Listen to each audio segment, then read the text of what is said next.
English wasn't my first language. I grew up speaking Spanish.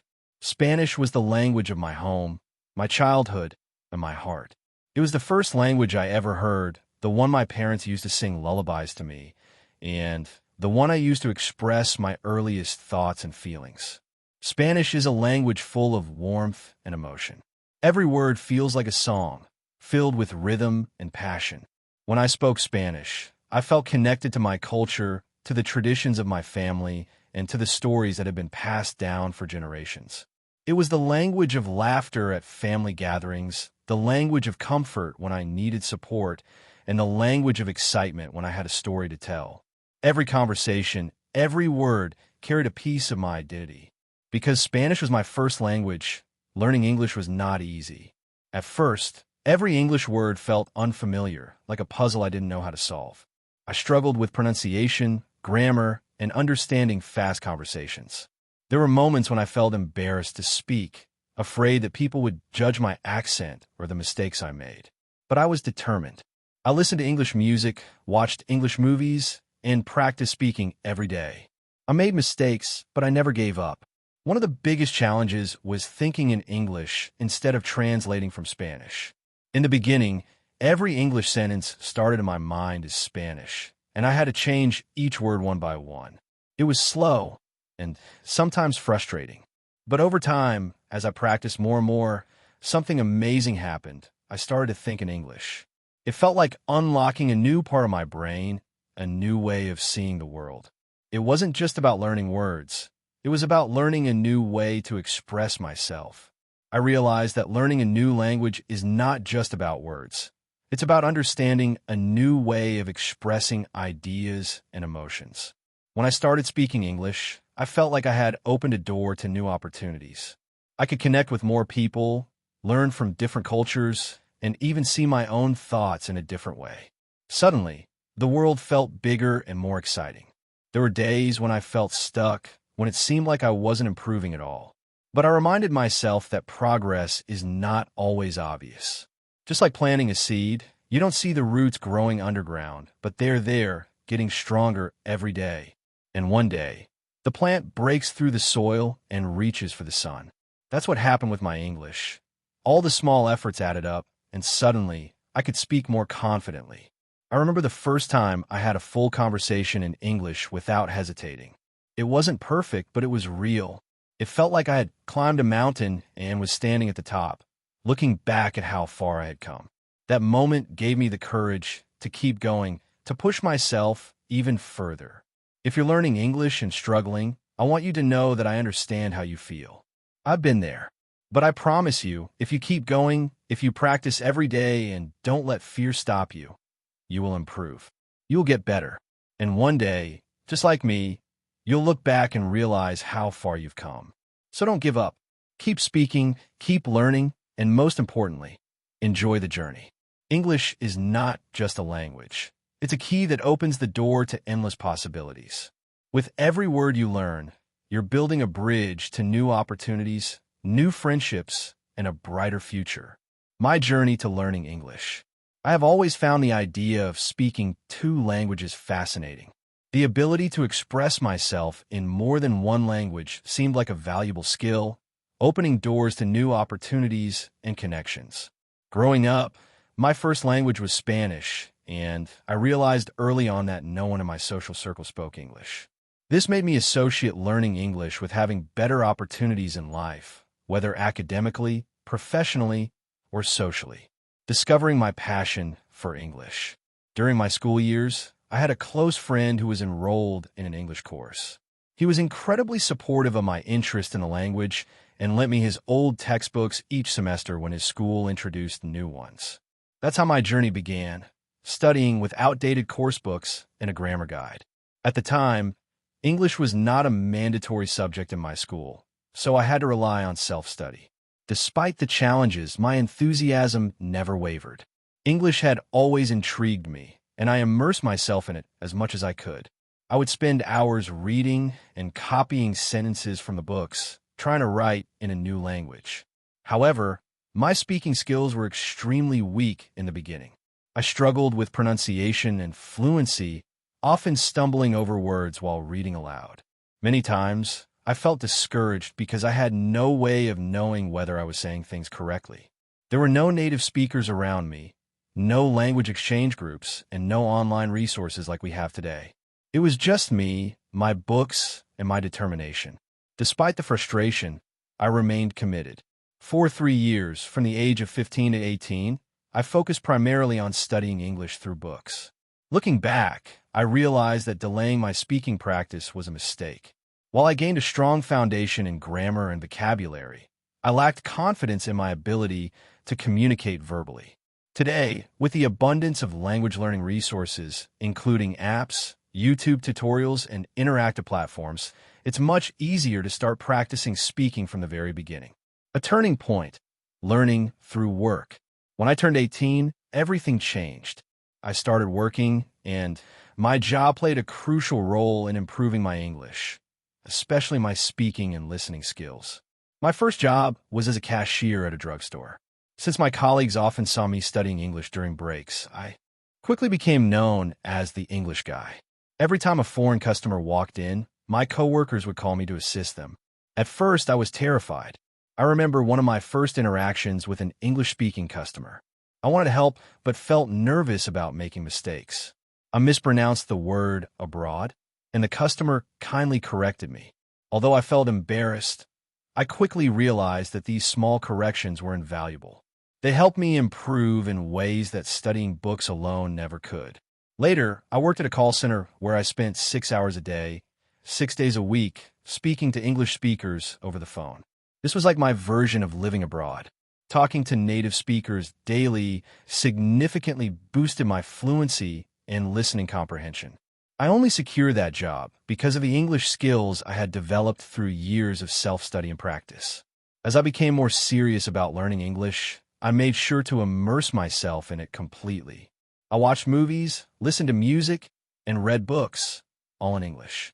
My love for rock music helped, as I would listen closely to the lyrics and try to understand them.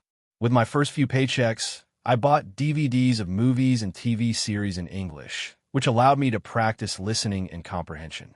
Embracing full immersion. A surprising turn in my journey was becoming an English teacher. At the age of 21, I started teaching English, and I've been doing it for over a decade. Teaching has been one of the best ways to reinforce my knowledge of the language.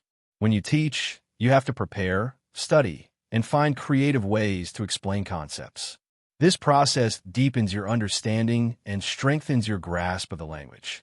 Over the years, I have worked with experienced teachers, continuously learning and improving. If you're learning English, I encourage you to look for ways to integrate it into your daily life. Use every opportunity to practice, whether at work, in social settings, or even online. The key is consistency and persistence. Every mistake is a learning opportunity, so don't be afraid to make them. Practical steps to improve your English. When I worked at the drugstore, I took every chance to engage with English-speaking customers. Even if it was just a simple greeting or helping them find a product, these small interactions built my confidence. I also joined English-speaking clubs and groups to practice conversations in a relaxed setting. If you don't have such a group in your area, consider starting one yourself. Another important lesson I learned was to embrace feedback. Instead of feeling discouraged by corrections, I saw them as a step toward fluency. One of the most effective techniques I used was recording myself speaking. I would listen to my recordings to identify areas for improvement, such as pronunciation and intonation. Watching English movies and TV shows was another game changer.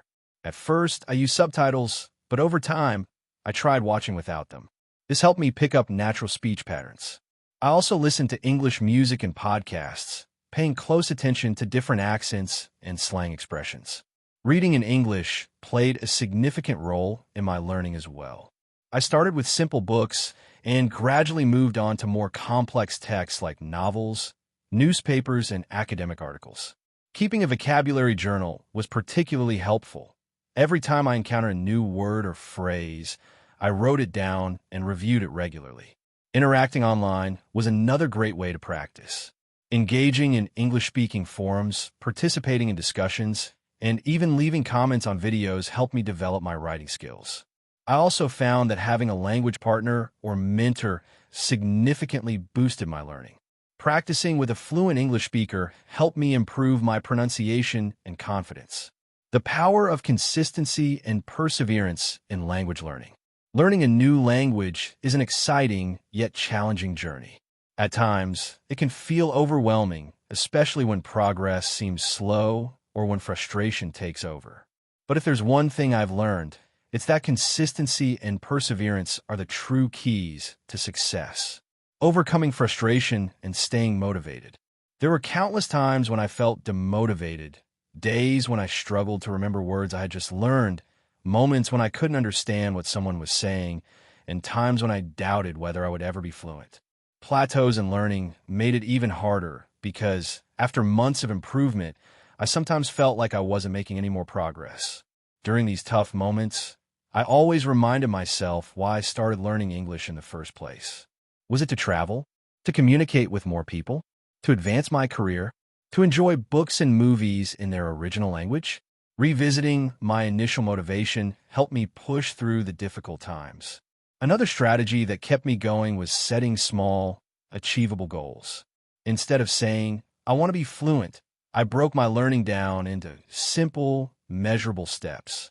For example, I set goals like learning 10 new words each week and using them in conversations, watching 15 minutes of an English video daily without subtitles, writing a short journal entry in English every evening, practicing speaking with a language partner at least twice a week. Every time I reached one of these small milestones, I celebrated. These victories, no matter how minor, gave me a sense of accomplishment and kept me moving forward. The power of community in learning. One of the best decisions I made was joining a community of English learners. Learning a language alone can feel isolating, and at times, it's easy to lose motivation. But when you're part of a group where everyone shares the same goal, you gain a sense of belonging and support. In these communities, we exchanged resources, study techniques, and encouragement. Seeing others struggle and succeed reminded me that I wasn't alone in this journey. Whenever I felt stuck, I could turn to the group for advice or motivation. If you don't have a local group, online communities can be just as valuable. There are forums, social media groups, and language exchange apps where learners connect and support each other. Engaging in conversations, asking questions, and even helping others can be a powerful way to reinforce your learning.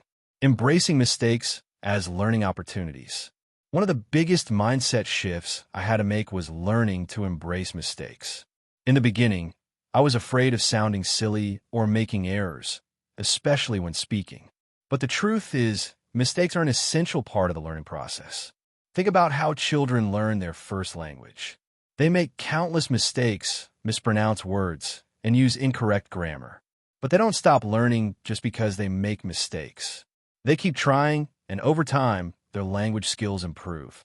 I started viewing every mistake as a learning opportunity rather than a failure. If I used the wrong verb tense, it meant I needed to review grammar rules. If I mispronounced a word, it was a sign that I should listen more carefully to native speakers. Instead of feeling embarrassed, I began appreciating mistakes because they showed me where I needed to improve. Finding the right learning methods. Everyone learns differently. Some people absorb information best through visual aids like flashcards and videos, while others prefer auditory learning through podcasts and conversations. Some thrive in structured classes, while others learn best through immersion and self-study. For me, a combination of different methods work best. I included reading, books, articles, blogs, and even social media posts in English, writing, journaling, writing short stories, and practicing sentence structures, listening, podcasts, audiobooks, movies, and YouTube videos, speaking, conversations with language partners, and practicing out loud alone. Trying different approaches kept the learning process interesting and prevented boredom. If one method felt ineffective, I switched things up to stay engaged. Using SMART goals for steady progress. Setting vague goals like, I want to get better at English, often leads to frustration because it's hard to measure success.